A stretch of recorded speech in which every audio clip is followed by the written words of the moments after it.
خودی ہو زندہ تو ہے فقر بھی شہنشاہی، نہیں ہے سنجر و تغرل سے کم شکوہ فقیر۔ اقبال کے فلسفے میں خودی انسان کی روحانی مرکزیت ہے، یعنی وہ قوت جو انسان کو اپنی حقیقت، اپنی طاقت اور اپنے مقصد کا شعور دیتی ہے۔ اقبال کے نزدیک انسان کی اصل طاقت خودی کی بیداری میں ہے، نہ کہ مال و دولت یا حکومت میں۔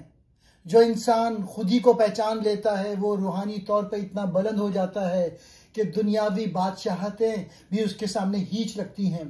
جب خودی زندہ ہوتی ہے تو انسان خدا سے جڑ جاتا ہے، پھر اس کا فقر، سادگی ہی اس کی بادشاہی بن جاتی ہے۔ ایسا فقیر ظاہری مال و دولت سے محروم ہوتا ہے، مگر باطنی طور پہ اتنا غنی کہ بادشاہ بھی اس کے در سے فیض لیتے ہیں۔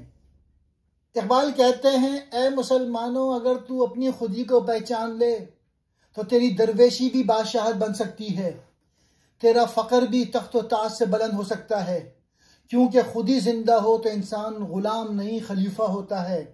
لہٰذا اے اہل ایمان، خودی کو زندہ کرو، غیرت ایمانی کو جگاؤ اور یاد رکھو تاج و تخت عارضی ہے مگر خودی کی شہنشاہی ابدی ہے۔ اے اہل ایمان، اقبال کا یہ پیغام صدیوں کے غلام ذہن کو جھنجھوڑتا ہے۔ یہ محض ایک شعر نہیں بلکہ ایک انقلابی نعرہ ہے جو انسان کو یاد دلاتا ہے کہ اصل عزت، اصل عظمت تخت و تاج میں نہیں بلکہ خودی کی بیداری میں ہے۔ اقبال کے نزدیک خودی انسان کا باطنی وجود ہے، وہ چنگاری جو خدا نے اس کے دل میں رکھی ہے، وہ نور جو انسان کو غلامی سے آزادی، خوف سے جرت اور کمزوری سے طاقت کی طرف لے جاتا ہے۔ جب خودی زندہ ہو جائے تو انسان کسی بادشاہ، کسی دولت، کسی اقتدار کا محتاج نہیں رہتا، وہ اپنے یقین، اپنی غیرت اور اپنے ایمان سے جہاں کا بادشاہ بن جاتا ہے۔ اقبال کا فقر وہ فقیری نہیں جو ہاتھ پھیلائے، بلکہ وہ فقر شبیری ہے جو میدان کربلا میں تلوار کے سامنے بھی سجدہ نہیں کرتا۔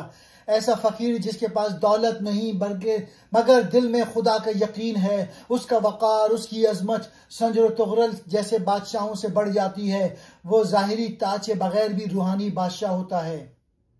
سنجر و تغرل خاندان سلجوق کا ایک بادشاہ۔ شکوہ کہتے ہیں ہیبت کو، جلال کو۔ فقر، صاحب فقر درویش۔ خودی زندہ ہو تو بادشاہی، خودی مردہ ہو تو غلامی، یعنی طاقت، دولت اور اقتدار خودی کے بغیر بے معنی ہیں۔ حقیقی عزت و شکوہ اس کے پاس ہے جو خدا سے جڑا ہو، با ایمان اور خوددار ہو۔ یہاں فقر کا مطلب غربت یا محتاجی نہیں بلکہ روحانی بے نیازی، خدا پر کامل بھروسہ اور دنیاوی لالچ سے آزادی۔ سنجر و تغرل یہ اسلامی تاریخ کے مشہور سلاطین ہیں۔ علامہ اقبال انہیں دنیاوی طاقت اور شان و شوکت کی علامت کے طور پر ذکر کرتے ہیں۔ شکوہ فقیر، فقیر کی عظمت، وقار اور روحانی جلال۔